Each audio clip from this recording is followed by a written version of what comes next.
لے جی، پہلے آپ یہ سنیں، اس کے بعد میری بات آپ لوگوں نے سن کے جانی ہے۔ وہ آپ اچھے طریقے سے پہنتے. تو آپ کو پتہ ہے میں جب جیل میں تھی تو میرے پاس استری نہیں تھی. اور آپ کو پتہ ہے کہ میری کوٹ لکھپت جیل کی میں بات کر رہی ہوں، میرے کپڑے کیسے ہم استری کرتے تھے. وہ جو فرائنگ پین تھا، ایک چولہا تھا میرے پاس، اس فرائنگ پین کو چولہے پہ رکھ کے گرم کر کے تو میں اپنے کپڑے استری کیا کرتی تھی. مجھے نہیں پتا تھا کہ یہ ہو سکتا ہے، تو یہ میں نے کیا ہے. لے جی، اب کرتے ہیں اگلی بات۔ محترمہ مریم نواز نے عوام کی ہمدردی حاصل کرنے کے لیے اتنی چست قسم کی کہانی سنائی کہ جی میں نے جب جیل میں تھی، یعنی کہ قید میں تھی، اور میں نے اپنے کپڑے پریس کرنے تھے تو میرے پاس استری نہیں تھی، اور سامنے بیٹھے جو جرگہ میں لفافی صافی صاحب، ان کے ذہن میں یہ خیال تو آیا ہی نہیں کہ محترمہ یہ بتائیں کہ جیل کے اندر آپ نے استری کیے ہوئے کپڑے پہن کر کرنا کیا تھا؟ آپ کے خاوند محترم تو دوسری جیل میں بند تھے، پاپا جی تیسری جیل میں بند تھے، آپ نے کپڑے استری کر کے دکھانے کس کو تھے؟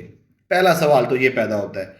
دوسرا، آپ نے یہ فرمایا تھا محترمہ کہ میں جس جیل کے اندر تھی وہاں پہ تو واش روم کرنے کے لیے بھی چھوٹی سی دیوار تھی، بمشکل انسان جھک کے بیٹھ سکتا تھا، اور پہرے دار بھی گزرتے رہتے تھے۔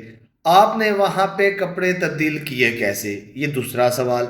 اور تیسرا اور بڑا اہم سوال وہ یہ ہے کہ آپ نے جو، اگر آپ نے اپنے کپڑے پریس کروانے ہی تھے، کسی منشی سے کہتی کہ جاؤ بھائی یہ کپڑے پکڑو، اور جو یہ پریس کرنے والے ہوتے ہیں یا ڈرائی کلینرز ہوتے ہیں ان کے پاس جاؤ اور میرے کپڑوں کو پریس کر کے لے کے آؤ، کیونکہ میں نے جیل کے اندر پریس کیے ہوئے کپڑے پہننے ہیں، کیونکہ میں نے بعد میں ماڈل شوٹ بھی کروانا ہوتا ہے۔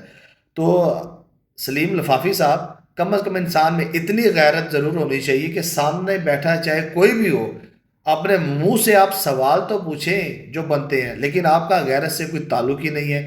آپ تو غلام ابن غلام ہیں، اور پہلے اس کے باپ کے غلام تھے، اب اس بیٹی کے غلام ہیں، اور اس کے بعد سوال تو آپ نے پوچھ لیا تھا کہ ان کا جانشین کون ہوگا۔ اصل میں ان کا جانشین نہیں، آپ کا آقا کون ہوگا، آپ یہ پوچھنا چاہ رہے تھے۔ تو محترمہ نے صاف بتا دیا کہ میرا بیٹا میرے بعد جو ہے وہ جانشین ہوگا اور آپ اس کے غلام ہوں گے۔ تو سلیم الفافی صاحب، آپ پہ، آپ کے جرگہ پہ، آپ کے جرگہ والے چینل پہ، سب پہ لعنت۔ اور باقی رہ گئی عمران خان کی بات، اس نے تو آپ سب کو نت ڈال کے رکھی ہے، اور یہ محترمہ کہتی ہیں کہ وہ چھپ کے بیٹھا ہے، اور جب رانا ثناء اللہ چاہے گا اس کو گرفتار کر لے گا، اسے کوئی بچا نہیں سکے گا۔ آپ نے دیکھا نہیں، عمران خان کو بچانے والے آ گئے اور رانا ثناء اللہ مونچھوں سمیت کہیں دور چھپ کے بیٹھ گیا، نظر بھی نہیں آیا کل پیشی پہ۔